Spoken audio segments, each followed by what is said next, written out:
pag-asa. Okay. Praise God. Magandang gabi po sa buhay ng bawat isa. At sa lahat po ng ating mga taga-subaybay sa ating programa ngayong gabi o ngayong Lunes. Ito po ang unang Lunes ng taong 2026.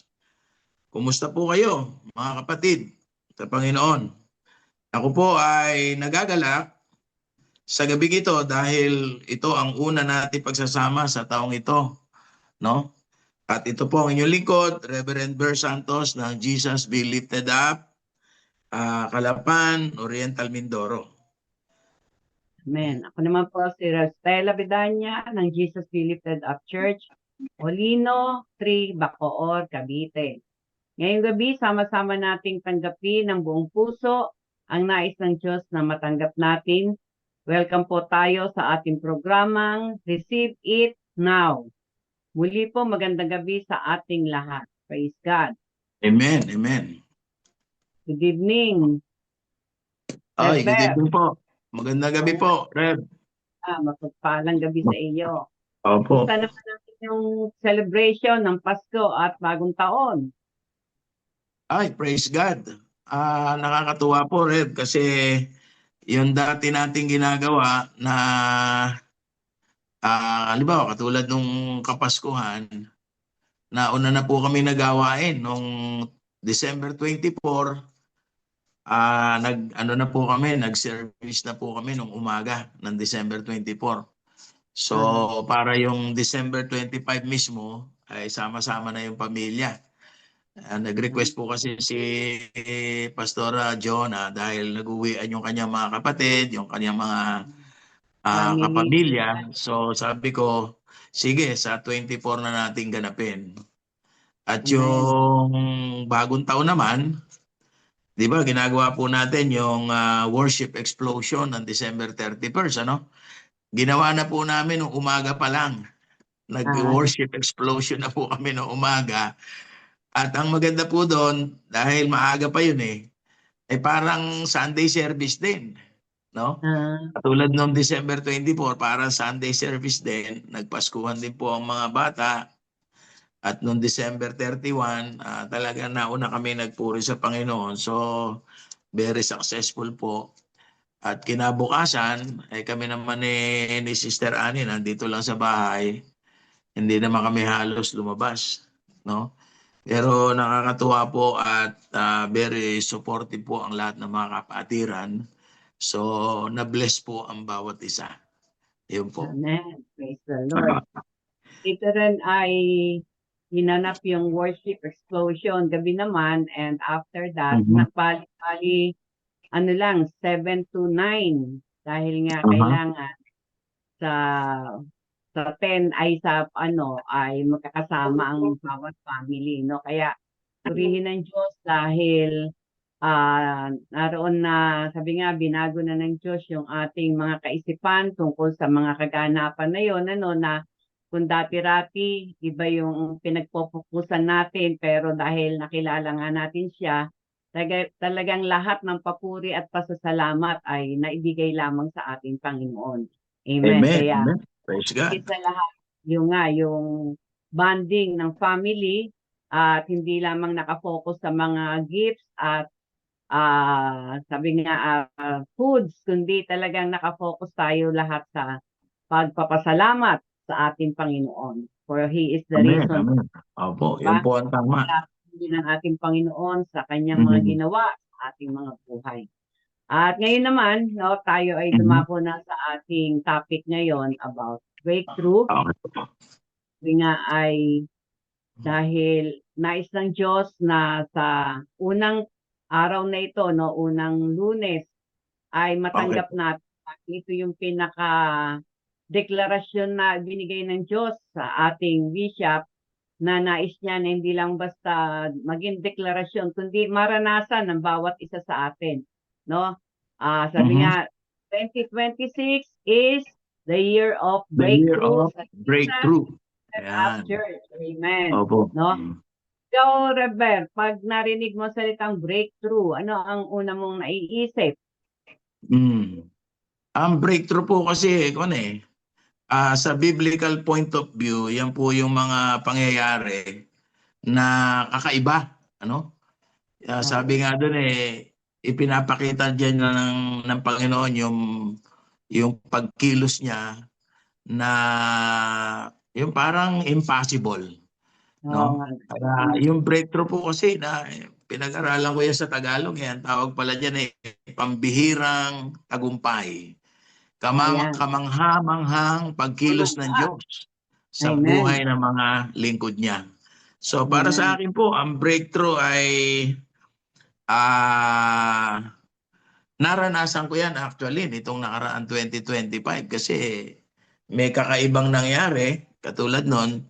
Ako po hindi ko inaasahan. Nakarating ako ng UK na ni sa hinagap, di ko nga naisip na makakapunta ako doon kasi sobrang laki ng gastos. Pero pinrovide ni Lord, ano? Dahil At sa breakthrough. naging blessing po kami doon, no? Kasi Amen. 6 po kaming mga pastors doon. At every Sunday, nagse-share po kami ng Word of God. Praise God. Tapos, yun, kasama na yung pasyal-pasyal. Nagkita po kami ni na Pastor Boy sa London, Pastora Gemma, at halos naikot po namin ang buong UK, Scotland, yung Amen. Talagang Dublin, no? So, yun po sa akin ay yun ang breakthrough na nangyari, no? Kasi yung iba pong mga mission trip natin ay dito lang sa malapit sa Asia, pero ito ay kakaiba. Yun po. So, ngayon naman, ngayong 2026, dahil yan po ang ating tema, ay siyempre, inaangkin natin na merong gagawing matinding himala si Lord, no? May Amen. breakthrough, Yes. no? Ang isang nakikita ko po diyan ay bibigyan tayo ni Lord ng mga additional satellite churches dito po sa Mindoro.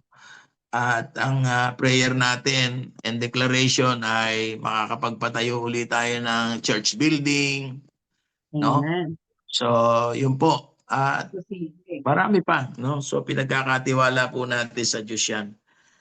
Sabi ko Amen. nga, no, kapag sinabing breakthrough, ito po yung moment na nagkakaroon po ng divine intervention ng Panginoon, no? Na yung kapangyarihan niya ay parang nabubuksan at yung mga pangako niya ay natutupad. So Amen. yun po ang nakita kong breakthrough sa taong ito ng 2026. Amen. Ang breakthrough ay, sabi nga ay, ito ay, sabi nga pag yung mga hadlang na dati-rating naroon na ginagawa ng kaaway para hindi matanggap yung mga Mhm. pala ng Diyos sa buhay ng bawat isa ay sa pamagitan ng breakthrough, ito ay madadaig, ano? Amen. At dito naman sa atin, praise the Lord, ang isang breakthrough na ibinigay ng Diyos ay yung nga pagkakaloob niya ng lupa doon sa Sambales na itong taon na ito gagawin para sa ating campsite, no? Yung Amen. 400 meters. Kaya makikita natin na bagamat merong hindi magandang nangyari, pero behind that, no? Dahil sabi nga, Pinaganda ni ito Lord. ng Diyos para makita natin, maranasan natin ang Mhm. break na Mhm. dahil una sa Sambales, naroon na sabi nga ay parang paliit ng paliit yung lupa na ginagamit doon kaya inalis ng Diyos, no? At inilipat naman sa napakalaking lugar at binigyan pa tayo ng sarili. Praise God, no? Amen. Talagang makita natin ang divine intervention ng ating Panginoon.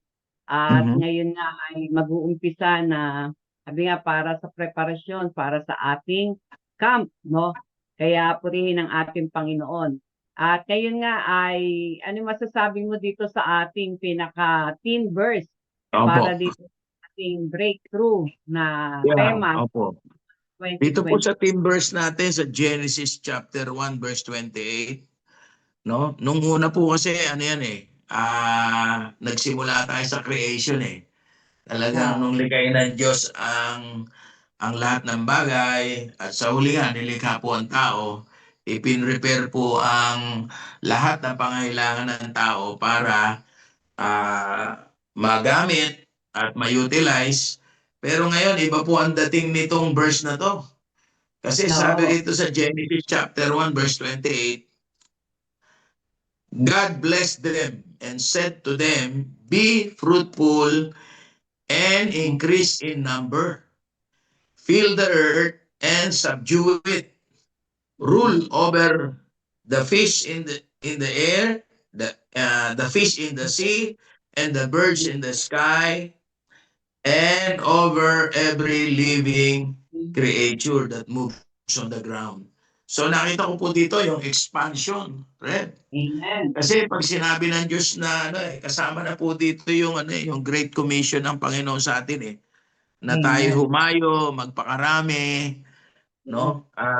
Mag-win tayo ng maraming souls, magtayo tayo ng mga gawain ng Panginoon, Luzon, Visayas, and Mindanao, at maging sa ibang bansa, no? Kasi binigyan po tayo diyan ng kapamahalaan ng Diyos eh.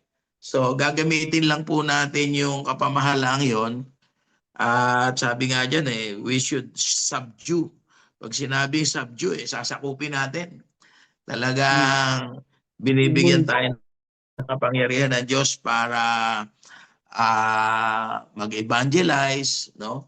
Magtayo na maraming mga gawain ng Panginoon. At syempre, maraming tao ang makakilala kay Lord. So, expansion po ito at dito natin makikita yung pagsama ng Panginoon, yung divine intervention, yung pagkilos niya, yung supplication niya, na alam ko po, ipoprovide lahat ng Diyos yan kasi wala namang imposible sa Panginoon. No? Amen. Sabi nga ng Jeremiah 32:27 no? Sabi diyan, I am the God. I am the Lord, the God of all flesh. Is there anything too hard for me? So Amen. nakita ko po diyan, Rev, kailangan lang para ma-experience natin yung breakthrough.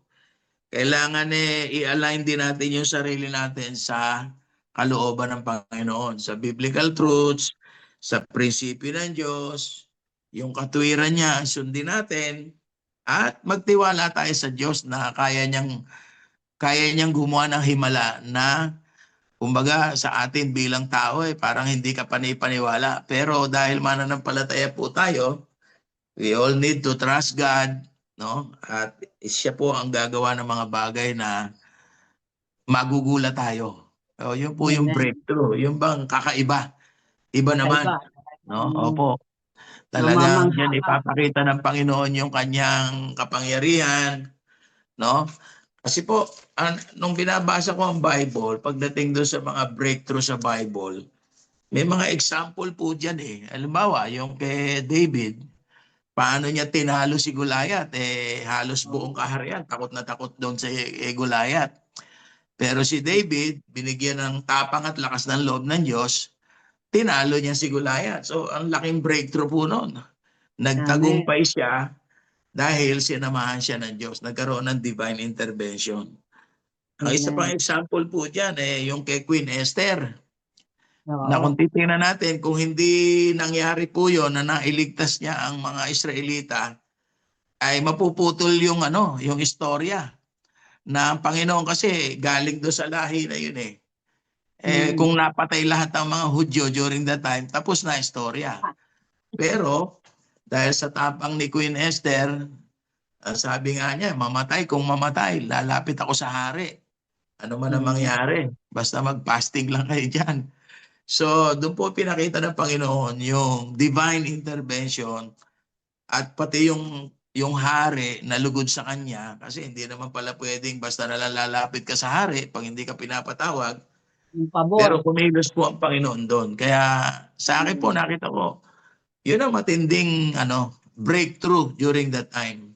Amen. Sa New Testament naman, Ang isang breakthrough diyan ay yung siguro yung time na nagpakain si Jesus ng Yung ginto. 5,000 na kalalakihan na out of ah, 5 loaves of bread at saka 2 Dalawang isda, nakakain yung 5,000 kalalakihan, puwera pa yung mga kababaihan, puwera pa yung mga bata. That is a big miracle, no? Na himala talaga. talagang ang dami pong nakasaksi nun. So, yun po ang nakikita kong breakthrough during that time. Pero sa panahon natin, siyempre may sarili tayong breakthrough eh. Nung last Amen. Sunday nga po, kahapon, nagkaroon po kami ng anointing of oil. Sabi ko sa mga kapatid, may kanya-kanya tayong breakthrough sa buhay. May personal breakthrough, may gagawin ng Diyos sa atin. Paparanas No? sa atin. Kaya nung ina-anoint po namin ng oil, receive your breakthrough. No? Kasi nitong nakaraan 2025, ay, ang dami pong pinagpala ni Lord. Merong binigyan ng kotse, binigyan ng bagong bahay. Sabi ko, hindi lang yan. Marami pang gagawin ng Diyos sa buhay natin. Kaya magpatuloy lang tayo. I-align lang natin ang ating sarili sa kalooban ng Diyos. So yun po. Yun Amen. po, Reb, ang nakita kong napakagandang bagay na inihanda ng Panginoon. At siguro dahil ito ang nilagay ng Diyos sa puso ng ating bishop, ay mangyayari talaga to. Amen. Mangyayari ito at magagalak po ang lahat ng kapatiran, no? Amen. So expansion po 'yan. Expansion Amen. and intervention ng kapangyarihan ng Diyos. Sa akin naman, dito sa Genesis 1:28, Mhm. yung ang pinakita naman sa akin dito, talagang may instruction na ibinigay ang Diyos. Kasi sa bawat breakthrough, para ito ay mangyari at maganap, kailangan matanggap natin yung instruction, yung Mhm. direction ng ating Panginoon. Di Opo. ba dito, sabi nga before you can be fruitful, no? At naroon ang sabi dito ay, be fruitful. Ibig sabihin, it is a command. Di ba? Mhm. Instruction and increase in number. Tapos, fill the earth, fill. Merong utos Mhm. may mga utos. No? At ang sabi dito ay subdue it, rule over. Kumbaga, no, yung sa bawat breakthrough na nais ng Diyos na maranasan natin, kailangan matanggap natin yung kanyang instruction at direction. Dahil kailangan kapag natanggap natin ito, talagang manampalataya tayo, tanggapin natin, at hindi Mhm. lamang yun, sundin natin yung obedience, no? Di ba? Amen. Yung Amen. obedience, oo. Lakaran natin, ano? Oo, ang isang nakita ko nga dito na example dito sa Bible na nakatanggap ng breakthrough ay sila Moses, 'di ba? Nung sila ay hinahabol na ng mga sundalo ng Paraon, no? Opo. Hindi nila alam kung anong gagawin nila. Sabi nga ay Mhm. sa harap nila ay yung Red Sea, sa kaliwat kanan ay yung wilderness, sa likod naman ay yung yung tawag Mga dito, kaaway, yung mga sundalo mga na humahabol. grupo Isa ni na Paraon. isa na pwede nilang tignan ang langit talaga sa taas na lang. At yun nga, nagbigay ang Diyos ng instruction kay Moses, no? At Mhm. nasa ay itapat lang yung kanyang baston na dala-dala. At ang isa sa Amen. kailangang mabuksan tayo ay, kasi di ba sabi nga the ang kaparaanan ng Diyos ay higit sa ating kaparaanan at ang kaisipan ng Diyos ay higit sa ating kaisipan. Kaya minsan yung mga instruction na ibibigay ng Diyos sa atin parang imposible di ba? Pero Mhm. ang dito, ang pinagbabatayan ng Diyos ay ang pagsunod. Kung susundin mo ba yung utos na yon na parang sa kaisipan mo ay imposible, no? Katulad si Moses, Mhm. siguro talagang dahil nga sa kanilang nararanasan, hindi na siya nag-complain, basta sumunod na lang siya doon sa instruction ng Diyos, no, na itapat lang yung kanyang baston, at yun nga naranasan nila yung kapangyarihan, yung breakthrough na nakatawid Amen. sila Amen. sa dagat na Opo, pula. At ang isa malaking pa dito, breakthrough din 'yun. oo, at Kasi ang isa pa involved na ang buong instruction, Opo, milyon ang yung involved na tao eh. Talagang oo, na naligtas po talagang sila. Oh, grabe po yun. Yun ang nakalipat isa sa sila sa pinakamalaking breakthrough. Kahit oo. nga sa pelikula eh, nung napanood natin yun eh. Yun ang Oo, pinaka-highlight ng ano eh, ng Ten pero ang Commandments eh. pinaka-ano nun, pinakasikreto, yung pagsunod Ay, na opo, bagamat opo. minsan hindi mo Obedience. maintindihan Oo. yung ano, yung Obedience to instruction, the pero instruction of the Lord. oo, ang isa pa example, nung bumagsak yung Wall of Jericho, di ba? Ay, opo. Tignan Ay, natin grabe din po yun. ang instruction din eh, parang kakaiba eh, no? Kung ang Oo. gagamitin natin Pinagmarcha ay sila, pinaikot sila. hindi natin kaisipan eh. Parang ano ba mangyayari dito? Naglalakad lang, umiikot lang, sumisigaw lang, Babagsak pero na. ang instruction ng Diyos ay talagang grabe, no? Matetes yung puso natin kung susunod ba tayo o hindi, no? Mm. Kaya ito yung revelation na natanggap ko, no, nung aking basahin ito na talagang sa taong ito, ang pagbabatayan ay yung pagsunod sa instruction ng ating Amen. Panginoon. Amen. Opo. Para maranasan natin yung breakthrough na nakahanda sa bawat isa sa atin. At ito lang yung Amen. ano, no, na sinabi sa Proverbs 3:5 and 6 na talagang trust in the Lord with all our heart and lean not unto our own understanding. Itong Mhm. kaisipan natin na ito, minsan sa pamantayan lang ng mundo, Opo. nakabatay. Pero ang nais ng ating Panginoon Oo. talaga ngayon, ah, 2026, sa pamantayan ng Diyos tayo, manangan, ano, lean not unto our own understanding, in all our ways, acknowledge Him, and He will direct Amen. our path. Amen. Receive the So, breakthrough na ninanais ng ating Panginoon. No? Kaya, purihin ang ating Panginoon dahil sabi nga ay grabe, nakaka-excite ang taong ito opo. ng 2026, ano? Amen. Dahil Amen. naroon yung pangako niya. Hindi lang basta natin Opo. i-declare eh. Di ba? Talagang ang nais Yes. ng Diyos, Oo. maranasan Lalakaran po natin. natin. Kasi kung Oo. ano talaga yung inuutos ng Panginoon, edi Oo. sumunod lang tayo. No, Narinig sumunod ko lang nga yung tayo. isang preaching ni Joshua nung nakaraan. Sabi niya, basta pag sinabihan ka ng Panginoon, sumunod ka, huwag ka na magtanong. Kahit hindi mo alam yung kasunod, basta sumunod. Hindi, Eh, maganda minsan po kasi yun. yun nga ang kahinaan ng ng anak ng Diyos eh. Mahilig mahilig gusto eh makita kaagad yung yung kasunod eh. Oo, yung Eh, resulta. Opo. oo, makikita lang natin ito kapag sumunod tayo, di ba? Pag Na sumunod. Oo. oo, yun lang ang Opo. gusto ko Parang lang yung sa ano yan eh, yung commander ng Syrian Army, di ba? 7 beses oo. siyang pinalubog. Eh kung hindi niya sinunod yun, hindi niya mararanasan yung Ay, breakthrough. pero nung una, di O, ba, di ba? nagreklamo siya eh. Kaya, Pa siya, parang, nagreklamo nga nung una eh. nagreklamo siya. Kasi Muntik bakit na nga doon niya sa hindi palulubog maranasan yung sa ano?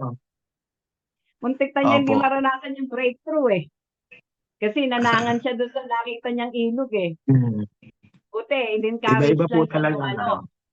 Ay, buti, in-encourage siya nung katulong, ano?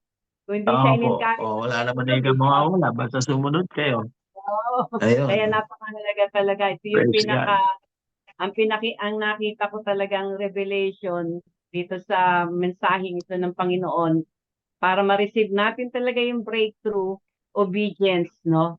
Obedience ang kailangan. Amen. Amen. What? Kahit na Okay. parang napakahirap, parang parang imposible, parang walang dating, Opo. basta sinabi ng Diyos, sunod lang, ano? Praise the Lord. Kaya purihin Amen. ng Amen. ating Panginoon, no? Kaya sa gabing ito, ito yung ating ipanalangin para sa bawat isa sa atin to have an obedient heart, di ba? Na para talagang yung breakthrough na ating idideklara, yung breakthrough na ating inaasahan ay maranasan. Kasi, di ba, ang ating Diyos ay Diyos ng karanasan. Hindi lang siya Diyos ng Amen. kasaysayan, kundi Diyos ng karanasan. At ito yung gusto niyang maranasan natin, yung breakthrough na inihanda niya sa buhay ng bawat isa sa atin. Amen? Amen. Kaya, Amen. siguro, Rever, ikaw mag-pray, no? Para Okay. Sige sabi po, nga, pray po tayo. ang Pag-pray puso natin ko at sa ay lahat po na laging naliligo sumusubaybay sa pangin. programang ito, I believe may kanya-kanya po tayong breakthroughs na hinihingi, no? Sa Amen. buhay, sa Panginoon. Basta tandaan po natin yung mensahe ng Diyos, ano, yung obedience at saka yung alignment sa kalooban ng Diyos. Kasi kung gumagawa man tayo tapos lihis naman sa kalooban ng Diyos, ano po yun? Hindi natin matatanggap yung Walang breakthrough breakthrough. na ine-expect natin. So ipag-pray po Amen. natin sa taong ito ng 2026, ah, Amen. kung ano man po yung kahilingan natin, no, na maiba naman, mabago takbo ng buhay natin. Kung nung nakaraang taon, marami tayong hiniling pero hindi pa natin nare-receive. I believe this year, 2026, is the year of breakthrough ng ating buhay. Amen. Okay? So tayo po'y manalangin. Purihin Amen. ka, O Diyos, Amang Banal, sa gabing ito. Nagpapasalamat po kami, Ama, sapagkat tinuruan mo kami upang magtiwala, upang manampalataya at sumunod sa iyong kalooban.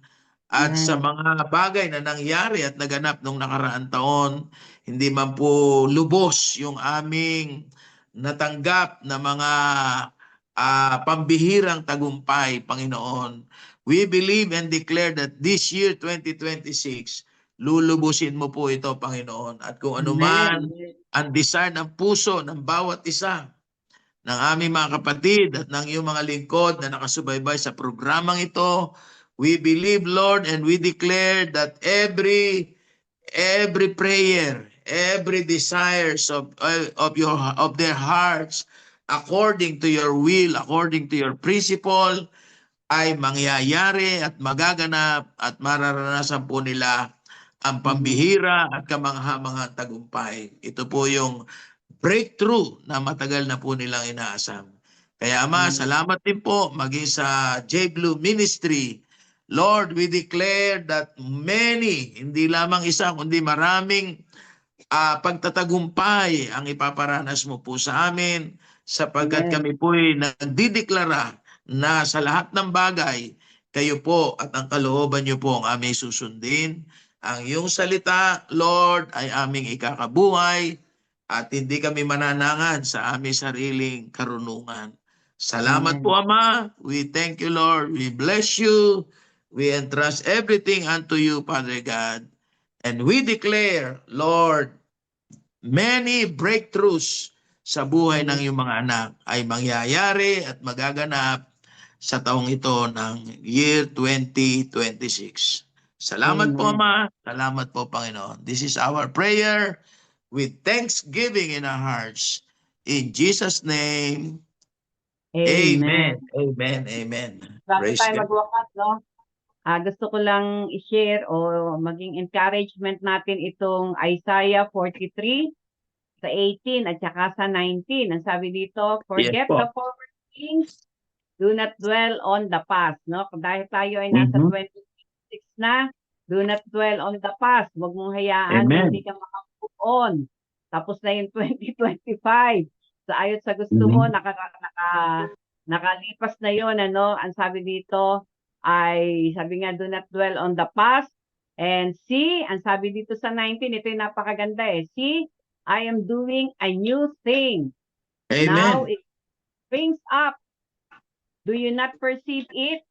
I am making a way in the wilderness and streams in the wasteland. At saka dito rin sa 1 Corinthians 2, 9 to 10. Ang sabi dito, but as it is written, I had not seen, nor ear have heard, neither have entered into the heart of man the things which God had prepared. Yun, Prepare. nagpe-prepare, Amen. no? For them that Inihanda na love ni Him. Lord. Amen. But God had revealed them unto us by His Spirit. Kaya napakahalaga na talagang mamuhay tayo in the Spirit, no? Sa tulong ng Santong Espiritu. For the Spirit searcheth all things, the deep things of God. Para talagang makita natin yung prepared breakthrough ng ating Panginoon. Let's walk in the Spirit, no? Not in the flesh. Kaya praise God, Amen. no? Ikaw, Rever, anong pang-encouragement ang pwede mong maibigay sa ating ah, mga taga-subaybay at maging sa lahat pa na makakapanood nitong segment na Yes, ito? opo. Actually, kalooban talaga ng Panginoon para ma-experience po natin yung breakthrough na sinasabi at pinag-aaralan natin. Yes, yung katulad ng nabanggit ko po kanina, stick to the word and Amen. follow the instruction of the Lord, ano? Kasi kung nitong mga nakaraang panahon na parang nabaliwala natin, may pagkukulang tayo, may mga shortcomings tayo, nagsarili tayo ng desisyon. This is the time, high time na po ngayon 2026 na sa lahat ng ating gagawin, be sure na ito po ay kalooban ng Diyos at magbibigay ng kaluwalhatian sa Panginoon, no? So, Amen. just the same, yung message po ni Lord sa Genesis 1:28, expansion po 'yan. At kalooban ng Diyos na sa taong ito, mas marami pa po tayong maaabot na kaluluwa at makakapag-establish pa po tayo ng mga gawain ni Lord sa biyaya niya. And salamat po. Amen. Salamat Praise din the sa Lord. Panginoon dahil meron po tayong Amen. bishop na talagang visionary na hanggang sa Mindanao nakarating agad ang gawain ni Lord. So siguro po yun ang pinaka the best nating ipag-pray kay Lord kasi nga ang gawain po ng Panginoon ay establish lang kapag may contact person. Meron pong coordinator, may tumutulong sa atin. So, yun po. Salamat sa Panginoon at ang masabi ko lang po, walang atrasan, walang ayawan, dire-diretso lang po Amen. tayo kasi malapit na malapit na tayo sa hangganan. So, Amen. praise God po, praise God. Praise the Lord. Sige po, muli po, maraming salamat sa mga nakasama namin ngayong gabi at sa mga nakasama po namin sa panalangin. We hope and pray na ngayong Amen. taong 26 ay matanggap natin, no? Ang breakthrough na matagal na nating hinihintay, no? Just open our spiritual eyes that we may behold the wonders of His law. Amen. Kaya muli po, ako po si Rev Stella Vidanya ng Jesus He Lifted Up Church, Molino 3, Bacoor City. Amen. Ako naman Praise po, God. ang inyong lingkod, Reverend Burr Santos ng Jesus Be Lifted Up dito po sa Calapan City, Oriental Mindoro. No? At purihin ng Panginoon, maraming salamat po sa lahat ng mga bagay na patuloy na ginagawa ng Diyos sa ating buhay. God bless you God bless. and good night. God bless. God bless.